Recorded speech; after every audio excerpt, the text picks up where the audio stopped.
I remember years ago standing in my kitchen.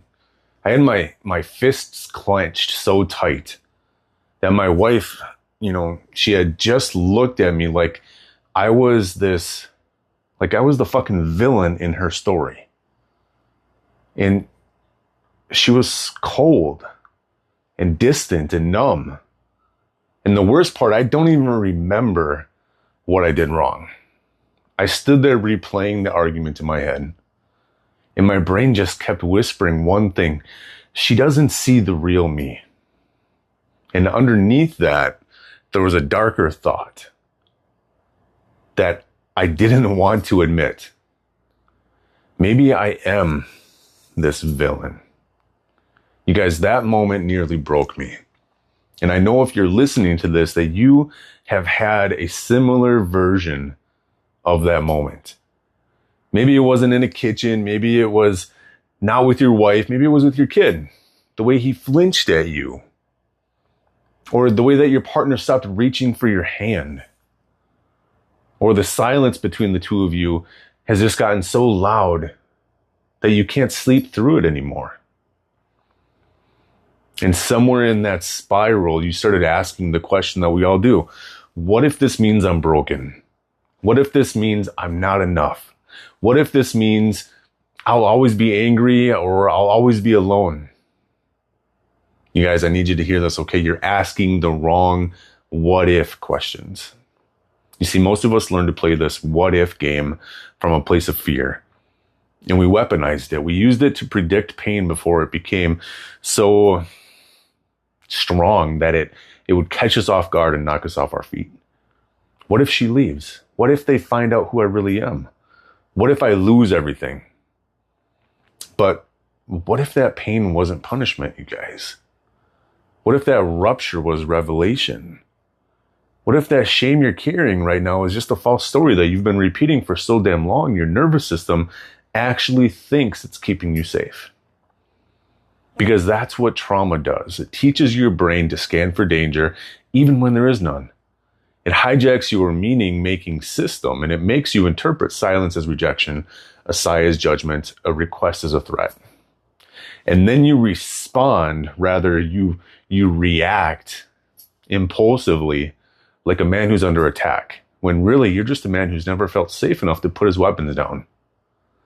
So I want to ask you this. What else could this mean? Like that sigh from your wife. What else could that mean? Maybe it's not disappointment. Maybe it's exhaustion. And she's praying for the day that you finally see her and let her back in. Or that look that your kid gave you the other day. What else could that mean? Maybe it's not fear. Maybe it's confusion. Like he's saying, I feel like crying all the time. Why have I never seen dad cry before? Or that shutdown in your chest, that pressure, that tightness. What else could that mean? Maybe it's not weakness, man. Maybe it's wisdom. Maybe it's your body's way of begging you to stop performing and to start feeling. You see, when you were a kid, I would argue that your meaning was handed to you. Boys don't cry. You're being too much. Sit down and shut up. Toughen up, be strong, or be invisible. And you believed those stories. You built your identity around it. You started interpreting every moment through that filter. But what if that wasn't truth? What if that was programming, not truth? Because here's the reality, you guys, meaning it's not fixed. It's chosen. In the moment you learn to interpret that loop, pause, breathe, and ask the question, what else could this mean? If you do that, you can start to build a different kind of power. Not the kind that dominates, not the kind that performs, but the kind that creates. Let me give you an example. This guy I was working with the other day spent years believing he was unlovable. Decades. And every time his wife withdrew, he would spiral. He'd go on the anger path, the cold shoulder, and then shame. The story was always the same. She does not want me. Until one day he paused, he breathed, and he asked the question, what else could this mean? And for the first time, he finally saw it. She wasn't pulling away from him. She was bracing for the version of him that always exploded. You guys, that moment cracked something open in him, and he stopped trying to fix her.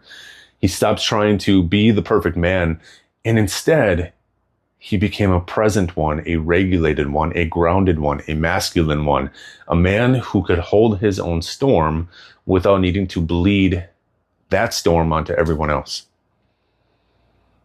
You want to change your life, you want to heal your marriage, reconnect with your kids, feel like your own goddamn man again, it starts by rewriting the meaning. What if your anger is not a failure? What if it's a signal that you're finally ready to heal what's underneath? What if the breakdown in your relationship isn't the end? What if it's an invitation? What if your pain isn't the enemy? What if it's a map? You guys, that's the work. That's the portal, and that's what we do inside of my program when I work with people. We rewire the meaning. We reclaim the nervous system. We rebuild from truth, not from trauma. Because here's the truth that you forgot. You were born perfectly. You were born worthy. You were born whole. And every story since you were born, every story that you picked up that says otherwise, everything of every I'm not enough, every I'm too much, or I ruin everything, you guys, those were not your stories to begin with. They were inherited. And now it's time to let them go, okay? This is your moment to pause, to breathe, to reclaim the one question that changes everything. What else could this mean? And if you're ready to stop letting your past define your future, like ready to lead from truth instead of fear, there is a link in the description down below to book a time to have a conversation with me. Let's find the meaning that sets you free, okay? But before you click that link, I want to give you something that you can use to shift your perspective right now. Okay? I want you to try this tonight. Pick one moment from your day where you spiraled. Maybe your wife said something that triggered you.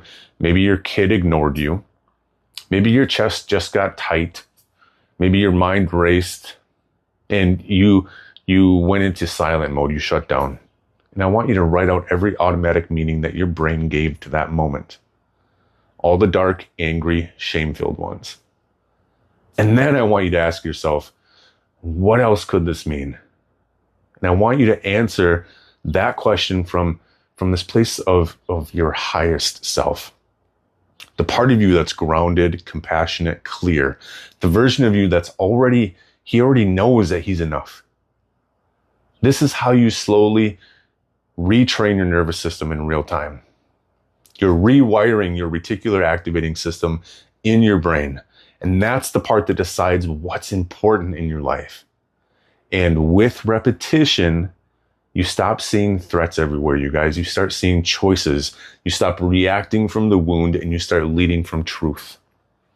And every time you do that, you create space for peace, for connection, for love to return home to you. So ask the question, interrupt the story, breathe into the new meaning. And if you're ready to make this way your new being, not just a moment of clarity, but a new being, a new way of living, then click that link in the description and let's talk, guys. This isn't about fixing anything, okay? This is about freeing you. This is about remembering who you were before all the stories, before the world told you otherwise. I'll see you on the other side.